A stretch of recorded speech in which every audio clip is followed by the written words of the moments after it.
Welcome to the first episode of Love Language Podcast. I am your host, Darius Love. I have my first guest, official guest, Ted the Toy Collector, the infamous Ted Toy Collector. He obviously, the name speaks for itself. He collects toys. I do. I've seen it. TikTok. I've seen it happen. He is the editor for Ultimate Guard Dogs, which is a comic book that Nick and his cousin came together with. We're gonna talk about it more. So just give us a little introduction. Ted, who are you? What do you do? What do you stand for? So I go by Ted the Toy Collector. That's my what do you call like an author name? I'll call it like my pen name that I use online. But I go by Ted the Toy Collector.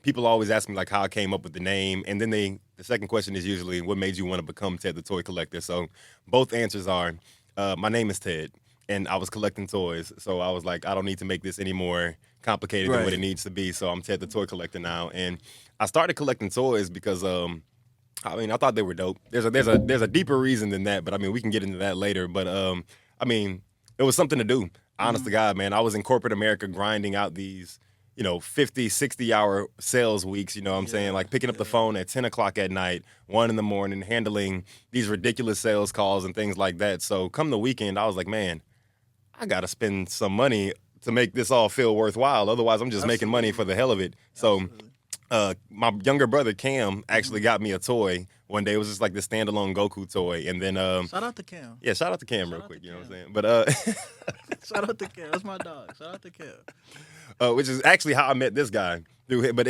anyway, started collecting toys, got that one, and then it just kind of snowballed after that. Decided to start. I would always post my stuff on Instagram, and people would watch my stories, and they'd be like, "Oh, this is cool. That's really cool. This is dope." And I always think about this one moment from college. I used to tweet like crazy, and I honestly. Tweet? Oh yeah, I used to. Oh, X. What do you call it now? Yeah, I used to X now, like crazy. Yeah. But you know what's crazy? I didn't mean to cut you off. I remember that. I used to get on Twitter and you would be ranting, either arguing with somebody, proving your point, or just putting somebody on game. Yeah, bro. You had a very strong opinion. Yeah, I had a lot to say all the time. And then one day, one of my friends put me to the side, and he was like, "Man, you don't think it's crazy that you just entertain people for free all day on Twitter?" I was like, "Bro, what you mean?" And he was like, "Man, like." A lot of people would probably pay for like the laughs that you give them, or for this type of experience, whatever it is that you're telling them, but you just give it away for free all day on Twitter. So I was like, dang, bro, maybe I should try and monetize what I'm doing somehow. And TikTok just kind of happened like years later. It's crazy. Really? Yeah, I just always thought about that. So like, how long did the process of TikTok take to like blow up? Man, I think it took about 4 or 5 months. Which is like pretty quick, honestly. Quick. But when I say it all happened so circumstantially, I don't want to call it luck, but it really did happen out of nowhere. Yeah. Right? So the first couple months of grinding on TikTok sucked. You're literally posting into the void. You never know if you're going to get any likes or anything. Yeah. You got people hating, just leaving these crazy hate comments. Everybody loves to bully like the smaller accounts, but then once everybody likes you, then it's cool what you're doing. You know what I'm saying? So at first I was the grown man that collected toys, whenever I had like 4,000 followers. Yeah. It got to a point where I was doing like these giveaways trying to get my followers up because that's what I saw other people doing. And then I was like, man, I don't want to get my stuff no more, bro. Right. Like I'm giving away all the toys that I'm buying in the name of gaining followers. If I got to gain them that way, I'm good on it. Yeah, So understood. one day I'm like struggling to make a video, and I'm like, man, this is not coming out the way that I want it to at all. So I'm gonna chill, I'm gonna watch a movie, and I'm gonna just get back to it tomorrow. And then I decided to watch Star Wars for the first time because I'd never seen it. Right. And I was like, man, I'm gonna watch this and I'm gonna hate on it. You know what I'm saying? Because if it was really good, I probably would have seen it already. You know what I'm saying? And Right. whatever. So I went into it with the intentions of hating on it, but shit was fire, bro. Really? Yeah, I'm not gonna lie, I really liked it. So I put up a review the next day, and I put up a review that night. Didn't even think about it, right? Like I reviewed the movie real quick. Took me like 3 minutes to record. Uploaded it. I woke up the next day and I'd gained like 10,000 followers. Wow. From that one review. And then a lot of people were just like, "Man, we want to watch you watch this. We want to, we want to see what you think about every single show." So it just kind of snowballed from there. So I went from like 6,000 followers to like 48,000 followers in like a week. And then after that, I went from like 40 to 60, and then 60 to 100, and then 100 to 200, just things like that. So it just kept snowballing just like that. Wow. The power of the internet. For real. The power of the internet. Like, you said you was ready to give up on it and it was taking forever. And then a thing that you wasn't even thinking about just blew you up like that. Man, I'm telling you. I remember I was talking to one of my neighbors once, and I was like, yeah, man, I got a little following on TikTok. And he was like, for real, how many followers you got? I was like, I got like 6,000. He was like, Yeah. Like, that ain't really much. he ain't really So got a how many following. followers are you at now? I think I'm at about 180,000 on TikTok, but then across like all my different socials, I'm at like 200 something through and through. Wow. I'm going to be honest. When I was rocking with you in high school, I did not think that you would be an internet sensation. Hey, bro, me neither. No hating stuff. I was just saying, like, No, I I get it, think bro. you I would mean, be an it's- internet sensation. Every single day, it still feels like fake. You know what I'm saying? Like I have like these people, like they created a Discord for me. I'm not sure how familiar you are with Discord. I'm not familiar at all. So it's like a channel of like a couple hundred people of people just talking about like, you know, the content that I post and just like, of course, a bunch of other things, but like it's like the TED community. Yeah. Like I'm like, nigga, they sent me an invite for it one day and I was like, they were like, join this. I was like, dang, you know. So what I'm saying? let me ask you, have you ever been in public and somebody called you by like your social media name? Yeah, a couple times. When the first time that happened, how did you respond to it? I was like, no way. Did it make you feel like a celebrity? Kind of. It made me feel awkward, honestly. Yeah, You know, okay. because like it always happens the same way. They walk up to you and they're like, Is that Ted? I know you from somewhere. Yeah. And I'm like, do you? And just Yeah. hoping they say it. No, lie, that make you feel great. Yeah, man, it made me feel. And then sometimes it get weird, you know what I'm saying? Like you'll get messages. Like I had somebody hit me up one time and they were like, hey, I just saw you driving in traffic. You were on this street. That's And I was like, scary. ooh. That's kind of scary, I'm going to be honest. Yeah, man, the internet got a lot of weirdos on it, man. That's kind of scary. So, okay, reverting back. After high school, you took the college route. Yeah. You were an athlete. Yeah. What was that like? What was that like? And then I want you to explain like the shift into not being an athlete and a college student anymore. Oh, man. I think that's a really good question because I genuinely in my heart feel like the very first taste of failure and depression that a lot of young men, well, not just young men, but like young athletes in general have comes from the feeling of not being a student athlete anymore. Absolutely. Right? Like since you're a kid, you play basketball, you play football, whatever it is, you know, your first dream is I want to be a professional athlete. And everybody's constantly telling you that's not realistic, it's not realistic, it's not realistic. But then you know, you get the 9th or the 10th grade and you don't make varsity. And then it's junior year and you don't make varsity. And then you find, you know, just things like that. Like there's a lot of opportunities to feel like a failure that come from like high school sports. And a lot of people never shake back from it, man. So with my personal experience, I went and played, you know, we played high school basketball, both of us, you know, at the same high school. Yeah, so absolutely. you remember what it was like. Like the crowds were crazy. Crazy. You know, the crowds were Can crazy. I cut you off real quick? Yeah, go ahead. I was like in the 9th grade and you was a senior. I don't even know if you remember this. I seen you get a breakaway dunk and you two-handed. I was hating. I was like, man. Because the crowd went crazy. I was like, bro, this nigga really lit. Man. He was a skinny, you know, kid, long arms, playing with the 4, right? I was Yeah. like, wow, you remind me like Amari Stoudemire. I just had to tell you that. I Nah, was bro, like, that's wow. crazy because I remember the very first time I ever met you. We was at the park hooping, and you was they picked you up for a game. I'd never seen you before, Yeah. and you was balling, bro. You was actually hooping, and I know your big brother. Yeah. So whenever I think the first game ended, and then you got picked up and your brother didn't, and I was like, damn, bro, Tavian little brother didn't get his little brother got picked up and he didn't get picked up, but you was out there hooping. Yeah, yeah, I You was was out there. holding I my was like, own. dang, bro, this dude cold. How old is he? And they were like, he in the 8th grade. I was like, oh shit. I remember that we had to be at what Bender's Landing, Bender's, Legends, yep. yeah, one of those parks out there. That was a crazy time. But Simpler y'all, times, bro. but to your point though, because I felt like I dealt with it a little bit. The transition from college to the real world, I feel like they don't prepare you enough for it. And Oh, yeah. I feel like in the community we come from, it's like if you don't make it, you're like a failure. You Yeah. get what I'm saying? And then the transition to working and trying to be an entrepreneur, it's like it's so hard Yeah. that you kind of think that, man, I may never get out of this. You know what Yeah. I'm saying? And for me personally, all I knew was basketball. Mhm. And I feel a lot of people struggle with identity crisis. Yeah. You get what I'm saying? Like, Yeah. who am I now? Yeah, for You sure. get what I I'm mean, saying? once you're not a student athlete anymore, Mhm. what are you? Because what else have you put effort into, really? Mhm. And also, what else have you seen? You know, like I could understand if, you know, if your dad was an astronaut and your mom was a lawyer and your grandpa was a doctor and your grandma, you know, was a teacher or something like that. If you told me that you felt like you had to go to the NBA, I'd say, hey, man, you're crazy. Because Right. you've had plenty of examples of people that have been successful otherwise. Right. The reality is where we grew up, a lot of people's parents have day-to-day jobs where they work in 40, 50, 60-hour weeks, probably can't spend a lot of time with their kids. So a lot of people haven't seen true examples of success or what society considers success. So they don't know that, hey, if you find a job that you are happy doing and you're working 40, 50-hour weeks and you can pay your bills and everything, that is successful. So a lot of people, it's, well, I got to make it to the NBA. I got to get a scholarship. And if I don't do that, then I'm not successful and I'm never going to make it out of here. And then they put themselves in this box that they never are able to get out of. You know, I mean, how many people do we know that still talk about their high school sports achievements? Too many. It's crazy. Too many. It's crazy. I'm like, man, you a grown man, bro. Let it go. Too many. But you know what? I worked in mental health for like, I got a psychology degree and I work in mental health for like the first 2 or 3 years out of college, right? That is called, well, not called. They said people get stuck in a certain position in their life because it was the happiest part of their life. Yeah. And so you spend the rest, like either 10, 15, some people never come out of it chasing that dopamine that you was getting at that point in your life when people respected you, when people praised you, when people noticed you. So now it's like, I don't have anything that people notice anymore. So who am I? So that's all I got to talk about. Yeah, I mean, that's the God's honest truth, man. Whenever I went to college, I felt the exact same way because in my mind, I thought I'd made it. I got the scholarship. I moved to a completely different state. I was up in Chicago. So I was like, man, I done moved away. I got the scholarship that I was supposed to get, man. I did it. And then, man, it was awful. It was one of the worst experiences I've ever had in my life, man. And honestly, like I feel like every bit of passion that I had for the sport left because I realized while I was up there that there was no big picture for me. I wasn't going to the NBA.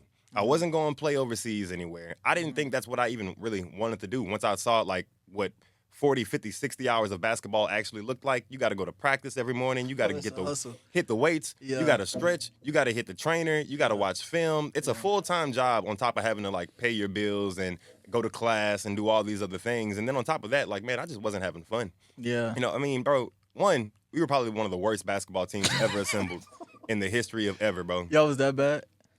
Man, we lost one game by 83 points.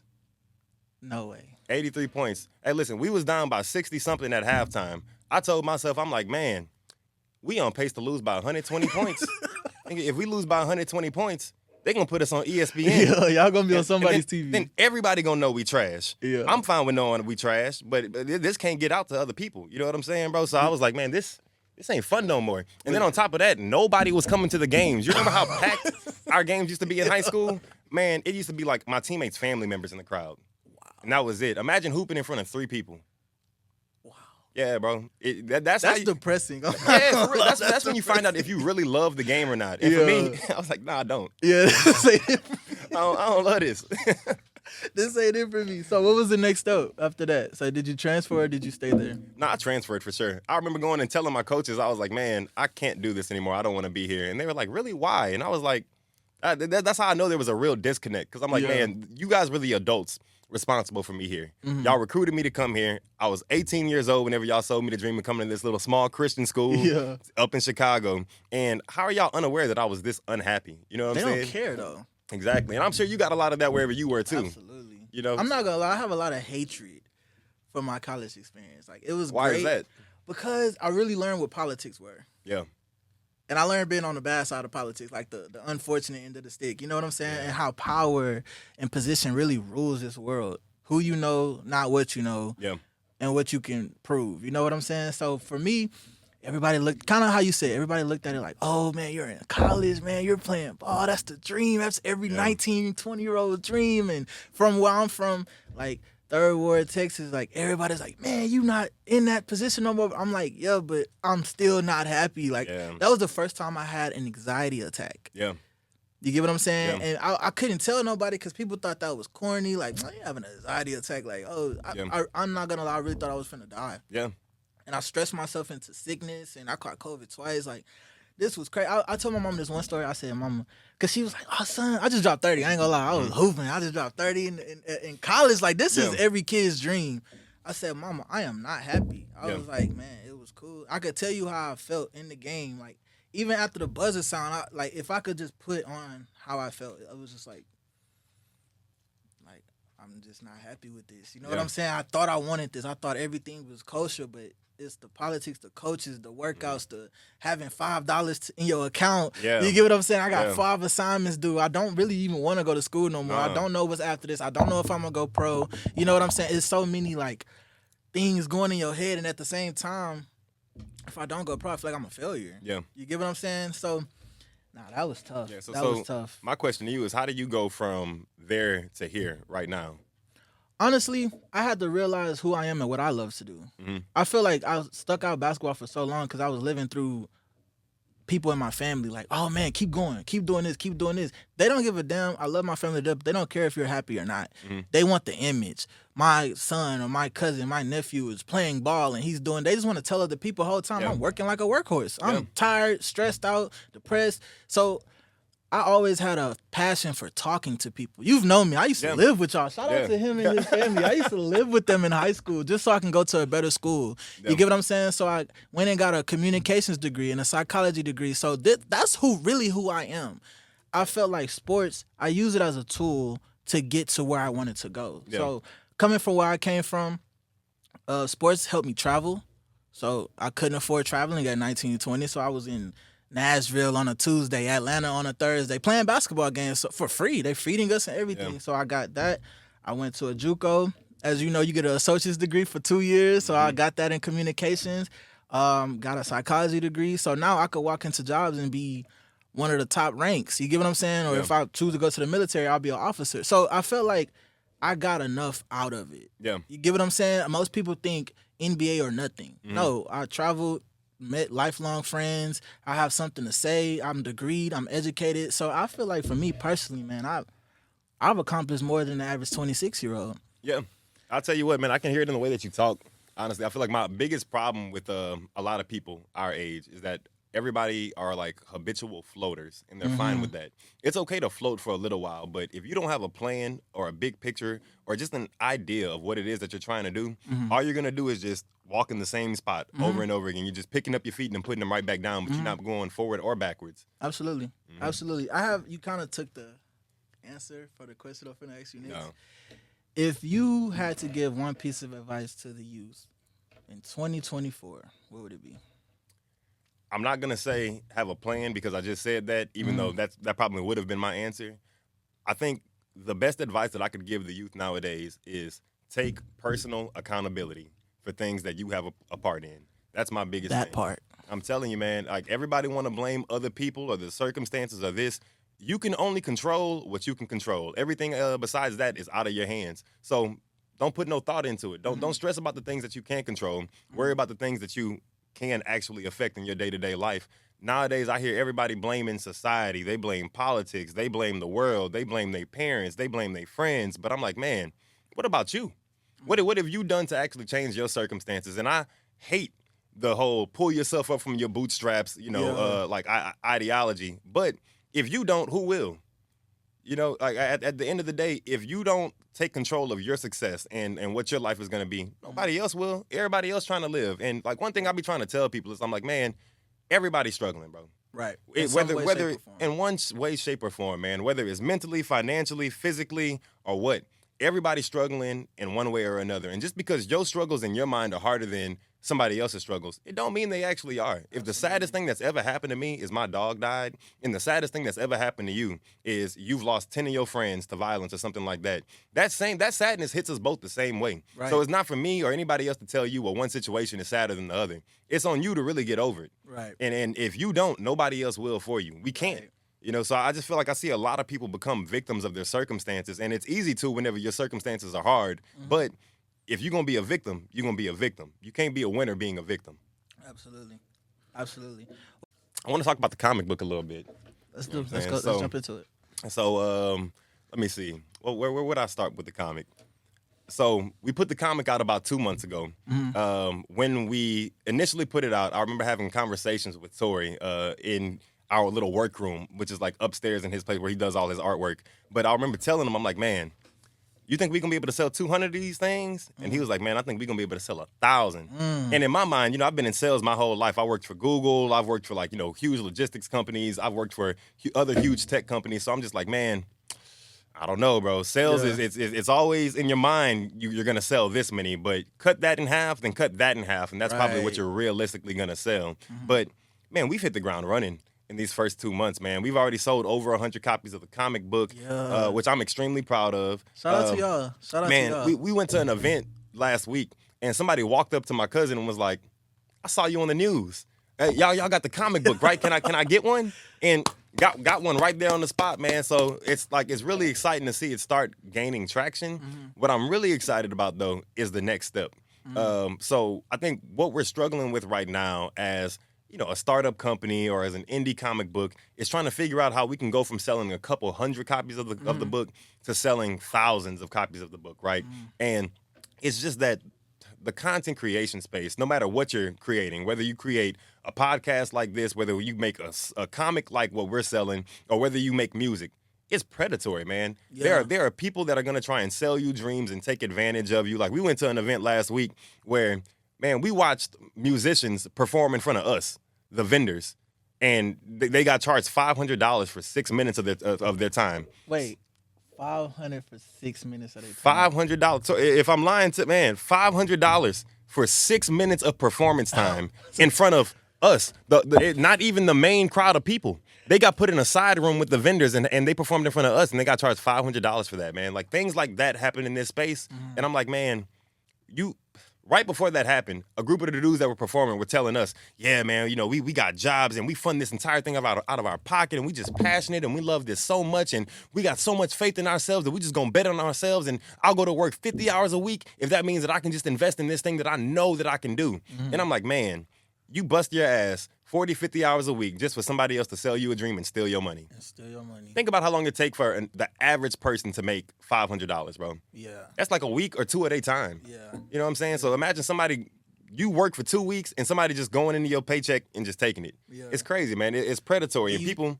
I'm sorry. No, go ahead. Yeah, I mean, and people do it all the time. That's what I was going to say. Do you think that has to happen so like, that it's out there? Or do you... Because, when you start in a business or you start in anything, you're going to run into some...